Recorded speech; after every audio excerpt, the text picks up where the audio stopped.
ओम का उच्चारण करेंगे 3 बार।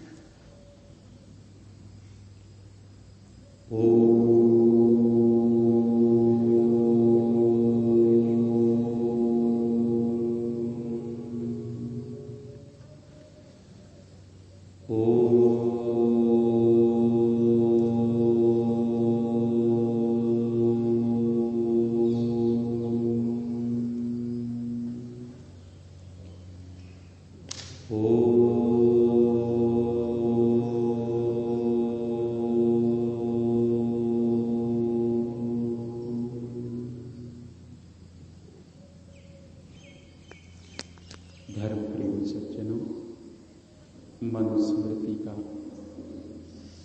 अध्ययन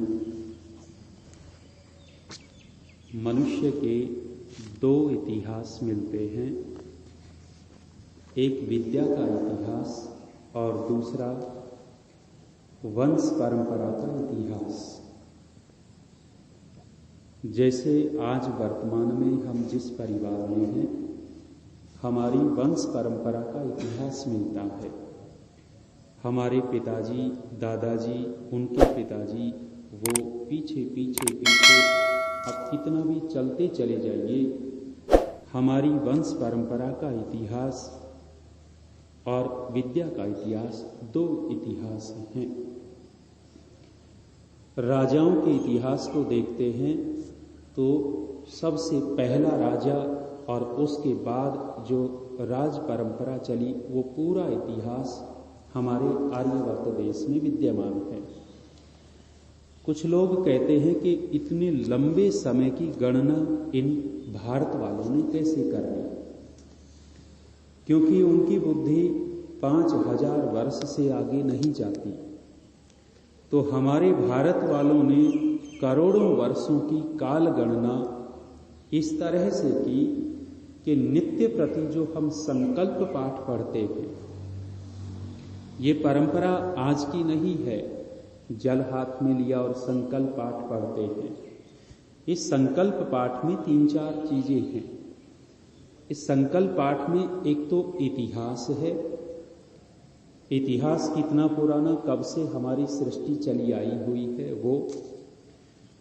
और इस संकल्प पाठ में वर्तमान की तिथि आ जाती है।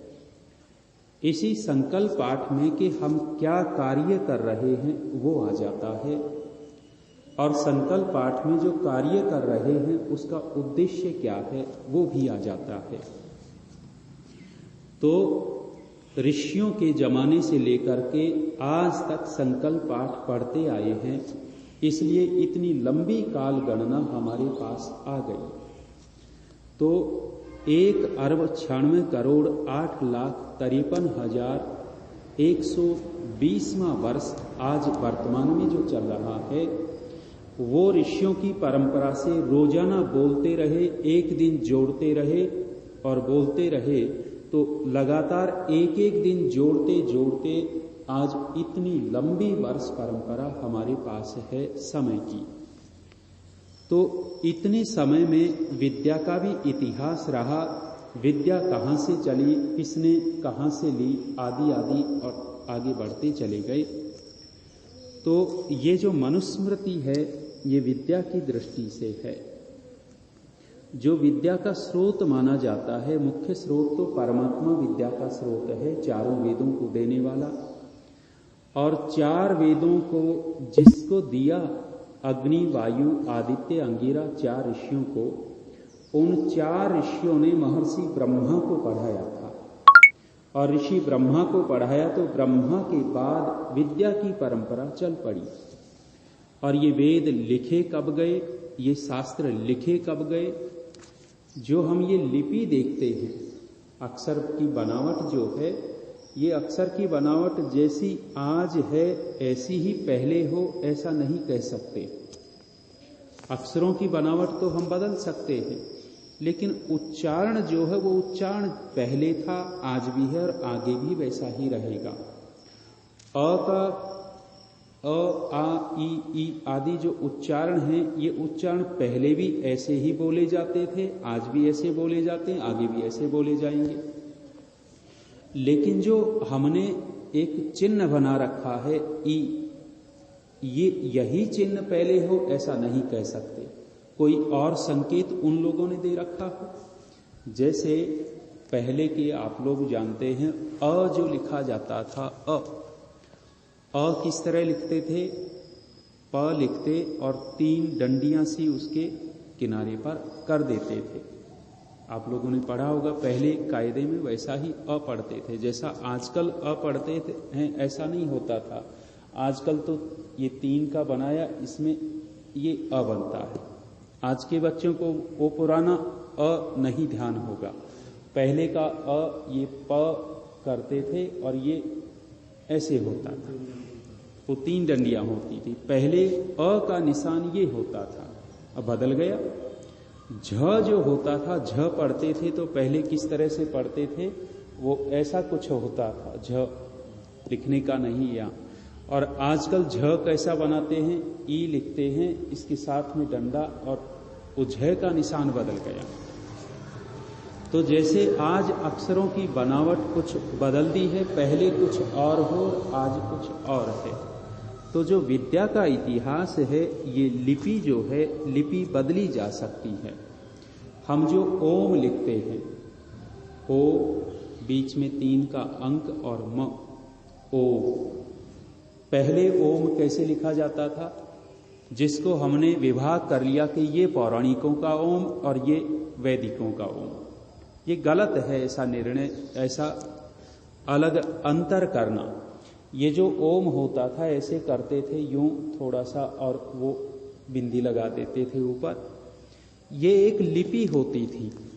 पहले की लिपि में ओम को इसी तरह से लिखा जाता था। ये जो बनावट अब पौराणिकों में दिखती है, ये ओम पहले इसी लिपि में लिखा जाता था।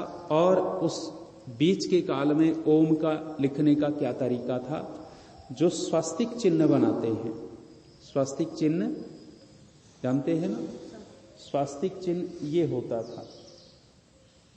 इस पे लिखने को आ नहीं रहा, चिन्ह दिख जाता, पेन लेके आता तो मैं दिखाता।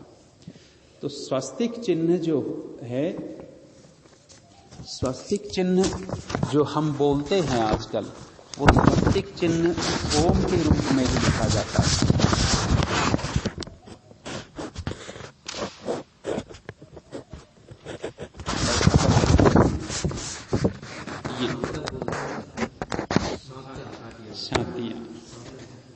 सातिया भी बोलते, सेतिया बोलते हैं, कहीं स्वस्तिक, इसका ठीक उच्चारण स्वस्तिक चिन्ह है। और जैन संप्रदाय वाले इसको बहुत ज्यादा मानते हैं। तो ये भी एक लिपि होती थी। ओम इस तरह पहले लिखा जाता था। अब उससे पहले लिपि कुछ ऐसी होती थी, ओम को लिखने की। ये लिपि है एक ही चीज, लेकिन बंटवारा कर दिया कि ये पौराणिकों का ओम है और जो हम लिखते हैं वो कहने लग गए कि ये आर्य समाजियों का, वैदिक का। इन तीनों में कोई अंतर नहीं है, केवल निशान का अंतर है। तो ये जो विद्या का इतिहास है, इस विद्या के इतिहास में अक्षरों की बनावट बदली हो सकती है, लेकिन जो उच्चारण है वो उच्चारण ज्यों का त्यों आदि सृष्टि से आज तक चला आया। अ, आ, ई आदि अ कंठ से ही बोला जाएगा, ई जो है तालु से ही बोला जाएगा। तो ये जो विद्या का इतिहास देखते हैं, तो महर्षि मनु जो हुए, महर्षि मनु ने ब्रह्मा से विद्या ग्रहण की और वो ब्रह्मा से विद्या ग्रहण करके वेद के आधार पर मनुस्मृति की रचना की। ये जो लिखावट जो बनी है, लिपिबद्ध जो ये किताबें हमारे सामने आ रही हैं, पहले लिखा नहीं करते थे लोग। इतनी तेज बुद्धि होती थी कि उन्होंने 2 बार सुना, 2 बार सुनते ही वो याद हो जाता और भूलते नहीं थे। तो करोड़ों वर्षों तक ऐसे ही परंपरा चलती रही, बिना लिखे ही याद हो जाता था और वो ऐसे ही पढ़ते थे। गुरु मुख से उच्चारण होता, शिष्य लोग सुनते, सुनकर की याद हो जाता, वो चलता रहता।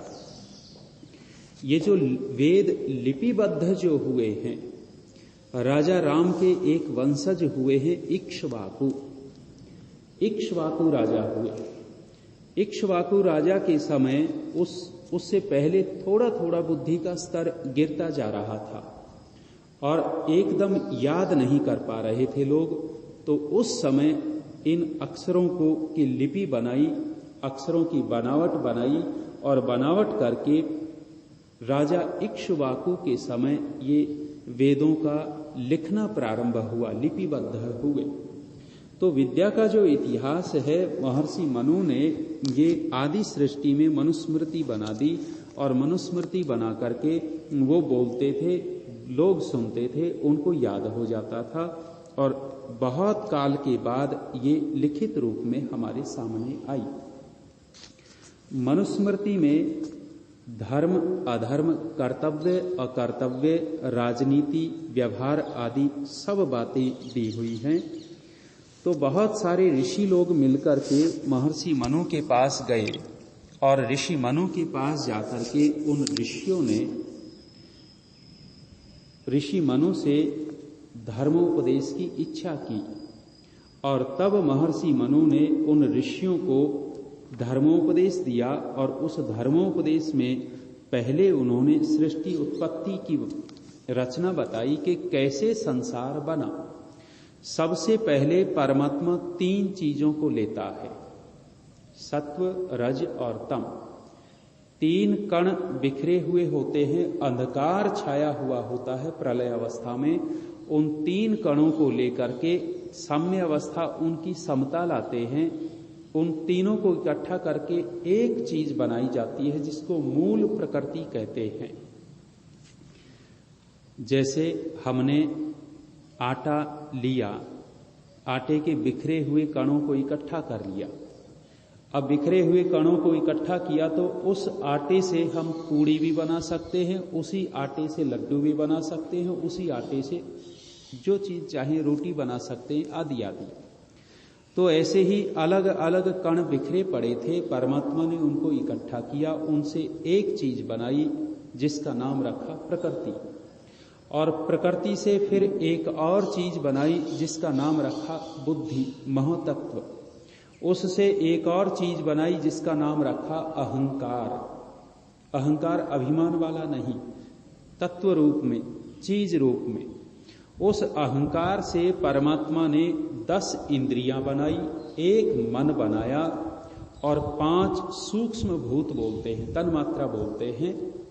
और उन 5 सूक्ष्म भूतों से 5 स्थूल भूत बनाए, पृथ्वी, जल, अग्नि, वायु, आकाश। ये बनने के बाद 5 महाभूतों से परमेश्वर ने जितने भी ये संसार में पदार्थ दिखाई दे रहे हैं वो बनाए। मनुष्य का शरीर सबसे बाद में बनाया। और ये जो शरीर दिखाई दे रहे हैं, ये शरीर 4 प्रकार से पैदा होते हैं।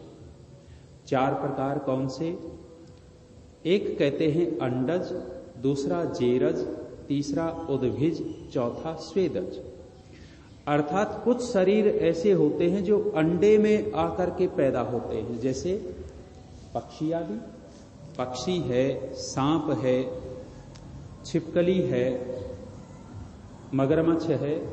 ये जो पैदा होते हैं पहले अंडे में आते हैं और अंडा फूट करके फिर ये पैदा होते हैं। मगरमच्छ भी अंडे देता है। एक डायनासोर का नाम सुना होगा। डायनासोर बड़ा प्रचलित हुआ।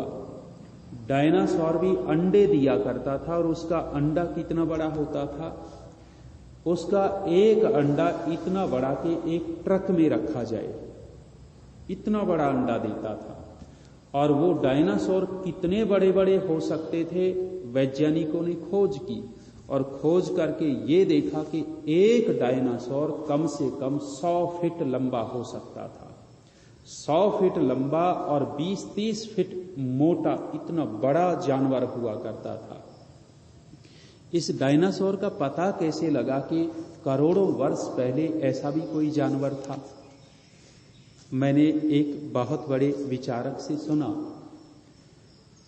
कि करोड़ों वर्ष पहले किसी डायनासोर को मच्छर ने काटा होगा मच्छर काटता है, खून पी लेता है और खून में डीएनए आ जाता है। डीएनए माने वो चीज आ जाती है कि उस चीज से पूरे शरीर को वैज्ञानिक लोग बना लेते हैं।